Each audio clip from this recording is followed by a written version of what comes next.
Uno de los mayores desafíos que tenemos cuando estamos trabajando en la obra del Señor es poder preparar, capacitar y entrenar a personas que continúen la tarea, que sigan haciéndolo.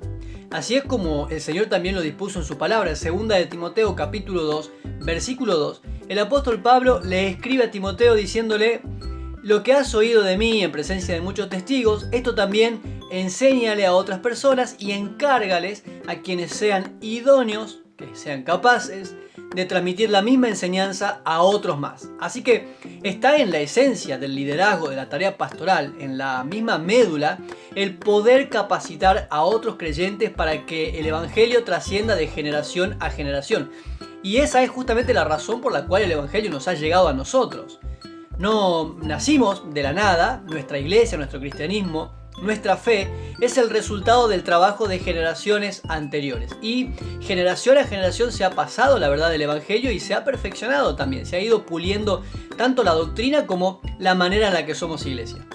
Sin embargo, también al encontrarme con otros pastores amigos, suelen contarme que es uno de los mayores desafíos que encuentran en su tarea ministerial. ¿Cómo pueden hacer para formar discípulos, para capacitar obreros?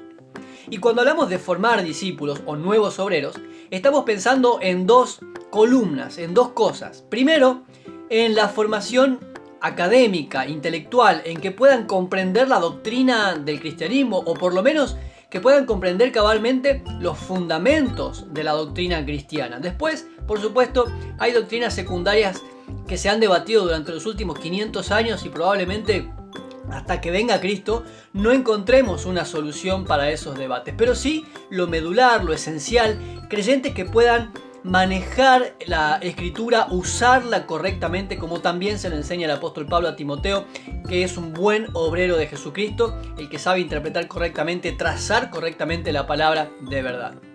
Eso por un lado, pero luego también parte de la tarea ministerial es saber llevar al ejercicio, a la práctica, eso que ya se ha aprendido.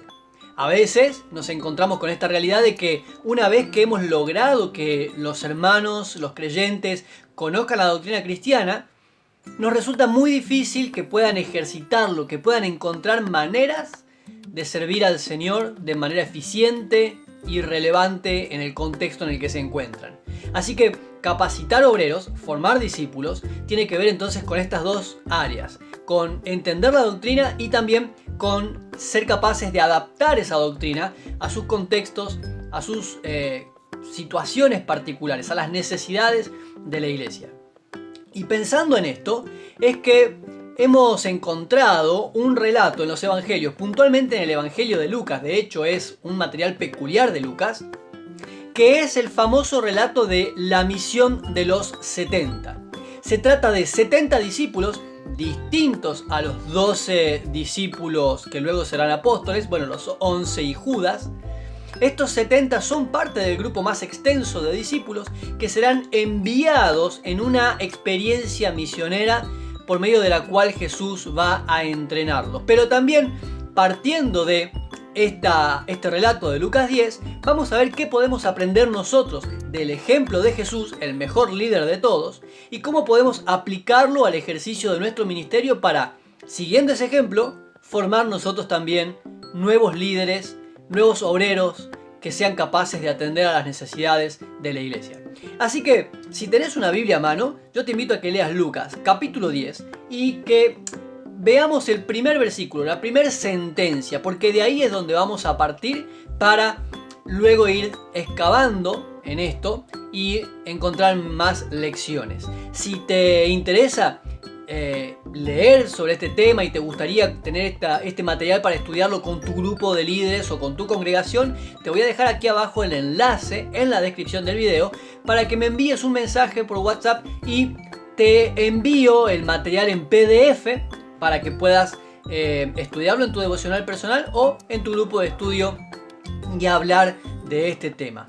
Vamos a leer entonces Lucas capítulo 10, versículo 1, y de ahí vamos a tomar una frase, una primera sentencia, y luego vamos a ver qué aprendemos de eso. Porque Lucas capítulo 10, versículo 1 comienza de la siguiente manera: después de estas cosas, designó el Señor también a otros 70, a quienes envió de 2 en 2 delante de él a toda ciudad y a todo lugar a donde él había de ir. Fíjate cómo comienza. Después de estas cosas. ¿Y cuáles son estas cosas de las que habla Lucas el evangelista?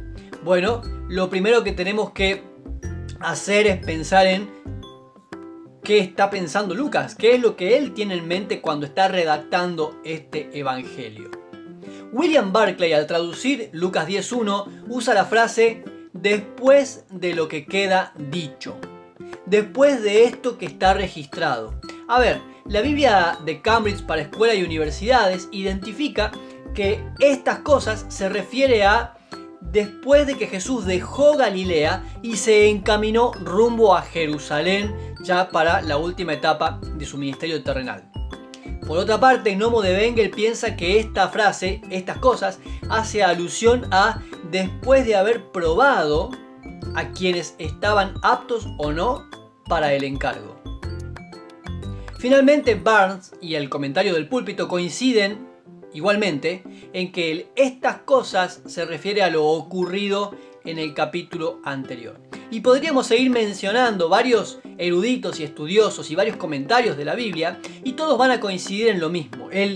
Estas cosas se refiere al relato que Lucas comienza en el capítulo 9 y en el versículo 37. ¿Y qué ocurre allí en Lucas 9:37? Bueno, Jesús había ido al monte y experimenta allí la transfiguración con 3 de sus discípulos. Y al día siguiente Jesús baja del monte después de haber sido transfigurado y comienza una serie de relatos que Lucas registra. Son episodios y enseñanzas que Jesús va a dejar a su grupo de discípulos. Entonces la expresión estas cosas se refiere a esos episodios y esas enseñanzas que quedan registradas en el Evangelio post-transfiguración, cuando Jesús bajó del monte. Lucas 9:37. Al día siguiente, cuando descendieron del monte de la transfiguración, una gran multitud le salió al encuentro. Y allí, en esa multitud que viene al encuentro de Jesús, Lucas deja el registro de cinco episodios, cada una de ellas con 5 lecciones, cada una de ellas con una lección. Serían 5 episodios con 5 lecciones que Jesús quiere que sus discípulos tengan en mente. Así comenzará entonces la misión de los 70. Lucas está vinculando, no separando, está vinculando la misión de los 70 con estas 5 lecciones que los discípulos deberían ya saber. ¿Cuáles son esas 5 lecciones? Las vamos a ver en el próximo video. Yo te invito a que te suscribas al canal, que me dejes tu comentario, quiero saber qué pensás, qué opinás, y de nuevo te invito a que si querés recibir el material en PDF para estudiarlo en tu congregación o en tu devocional personal, también comentes este video, así te envío el archivo. Que el Señor te bendiga y nos encontramos en el próximo video.